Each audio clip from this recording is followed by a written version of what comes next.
the team this year, Yeah. unfortunately, Yeah. given the win streak, or really the opposite in terms of Yes. where we are, how you think about that as an owner, but how you think about that as a hedge fund manager? Well, I mean, it's only 4 games into the season, Right. right? Be the equivalent of getting off to a bad start, let's say in a hedge fund year. You have a couple down days early in January.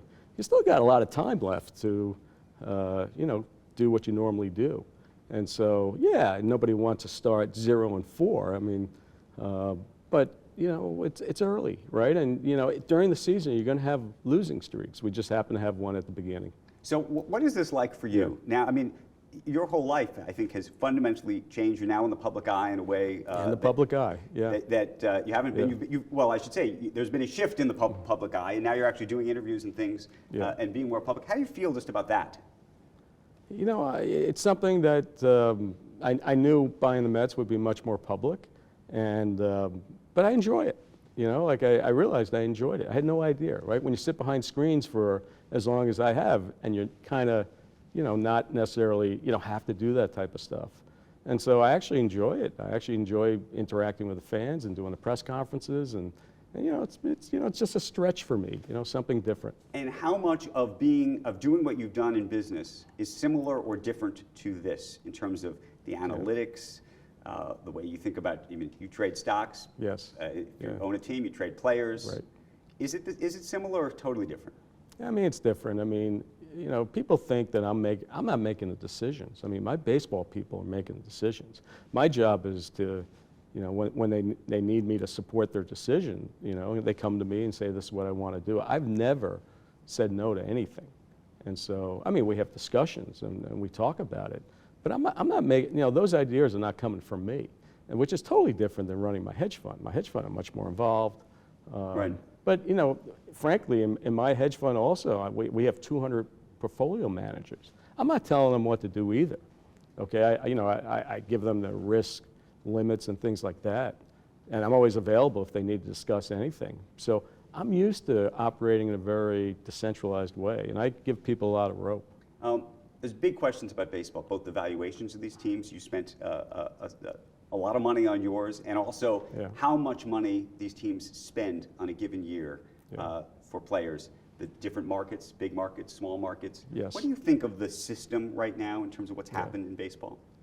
Yeah, I think, we're in one of those moments in baseball where people are thinking about, okay, what do we like about the system, what we don't? You've got 30 owners, you've got 30 different opinions. And so, we're still trying to figure it out.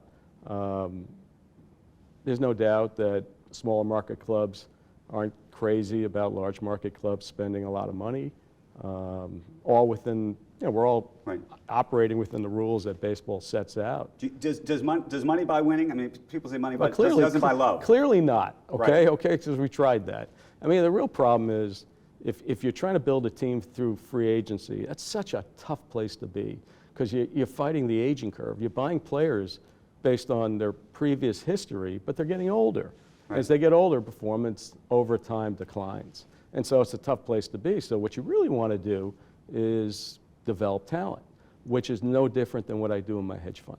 Okay, and that's the similarities between the two. Okay, but you have been famous for cutting your losses in the hedge fund world. Yeah. Famously, if things are not going well, you cut your losses. Can you do that in baseball?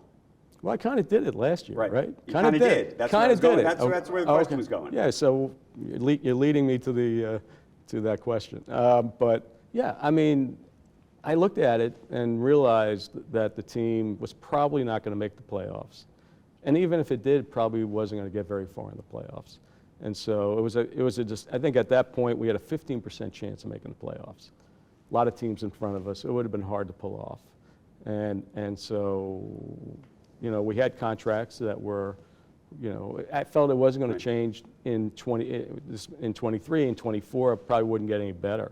So I did a complete pivot, and I think I shocked baseball in the extent that I did it. But for me, it's just natural because I looked and said, okay, I don't like the positions I have, and so I wanted to make a change. You won a ring. How many years do you think it will take you to get there? How much will it cost? Well, I don't care about the cost side. I mean, I think over time, But do you think, you don't think about this as philanthropic, do you? I do. You do? That's why I bought the team. Okay, well, that's exactly why I bought the team. And you know, I said in my original press conference, if I can make millions of people happy, how cool is that? And so I actually view it as a civic responsibility. And now, listen, nobody wants to lose money forever and spend money and not have success. And to me, I deem success as not only winning the World Series, getting in the playoffs and winning the World Series. It's also developing like a deep farm system that creates talent over the years, over and over again.